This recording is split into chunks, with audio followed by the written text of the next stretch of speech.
श्री दुर्गा सप्तशती अध्याय 6। मैं सर्वज्ञेश्वर भैरव के अंक में निवास करने वाली परम उत्कृष्ट पद्मावती देवी का चिंतन करता हूँ। वे नागराज के आसन पर बैठी हैं। नागों के फणों में सुशोभित होने वाली मणियों की विशाल माला से उनकी देहलता उद्भासित हो रही है।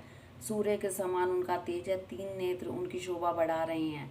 वे हाथों में माला, कुंभ, कपाल और कमल लिए हुए हैं तथा उनके मस्तक में अर्धचंद्र का मुकुट सुशोभित है। ऋषि कहते हैं, देवी का यह कथन सुनकर दूत को बड़ा अमर्ष हुआ और उसने दैत्यराज के पास जाकर सब समाचार विस्तार पूर्वक कह सुनाया।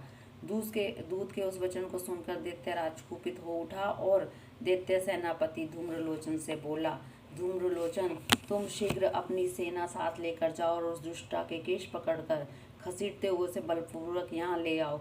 उसकी रक्षा करने के लिए यदि कोई दूसरा खड़ा हो तो वह देवता, यक्ष तथा गंधर्व ही क्यों ना हो, उसे अवश्य मार डालना। ऋषि कहते हैं, शुंभ के इस प्रकार आज्ञा देने पर वह धूम्रलोचन दैत्य 60,000 असुरों की सेना को साथ लेकर वहां से तुरंत चल दिया। वहां पहुंचकर उसने हिमालय पर रहने वाली देवी को देखा और ललकार कर कहा, अरे तू शुंभ निशुंभ के पास चल। यदि इस समय प्रसन्नतापूर्वक मेरे स्वामी के समीप नहीं चलेगी तो मैं बलपूर्वक झोंटा पकड़कर घसीटते हुए ले चलूंगा।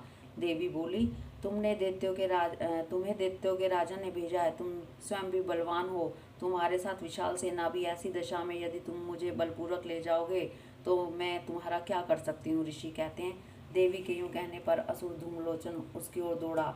तब अंबिका ने हुम शब्द के उच्चारण मात्र उसे भस्म कर दिया। फिर तो क्रोध में भरी दैत्यों की विशाल सेना और अंबिका ने एक दूसरे पर तीखे सहायकों को शक्तियों तथा फारसों की वर्षा आरंभ की। इतने में ही देवी का वाहन सिंह क्रोध में भरकर भयंकर गर्जना करके गर्दन के बालों को हिलाता हुआ असुरों की सेना में कूद पड़ा। उसने कुछ दैत्यों को पंजों की मार से, कितनों को अपने जबड़ों से और कितनों को महादैत्यों को पटक कर होठ की दाढ़ों से घायल करके मार डाला। उस सिंह ने अपने नखों से कितनों के पेट फाड़ डाले और थप्पड़ मारकर कितनों के सिर धड़ से अलग कर दिए। कितनों की भुजाएं और मस्तक काट डाले तथा अपनी गर्दन के बाल हिलाते हुए उसने दूसरे दैत्यों के पेट फाड़कर उनका रक्त चूस लिया। अत्यंत क्रोध से भरे हुए देवी के वाहन उस महाबली सिंह ने क्षण भर में ही असुरों की सारी सेना का संहार कर डाला। शुंभ ने जब सुना कि देवी ने धूम्रलोचन असुर को मार डाला तब उसके सिंह ने सारी सेना का सफाया कर डाला।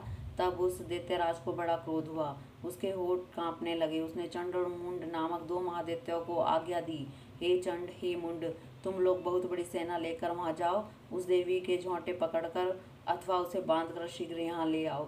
यदि इस प्रकार उसको लाने में संदेह हो तो युद्ध में सब प्रकार के अस्त्र शस्त्रों तथा समस्त आसुरी सेना का प्रयोग करके उसकी हत्या कर डालना। उस दुष्टा की हत्या होते तथा सिंह के भी मारे जाने पर उस अंबिका को बांधकर साथ ही शीघ्र लेकर लौट आना। इस प्रकार श्री मार्कंडेय पुराण में सावर्णी मनवंतर की कथा के अंतर्गत देवी महात्म्य धूम्रलोचन वध नामक 6वां अध्याय पूरा हुआ। हरिओम तत्सत।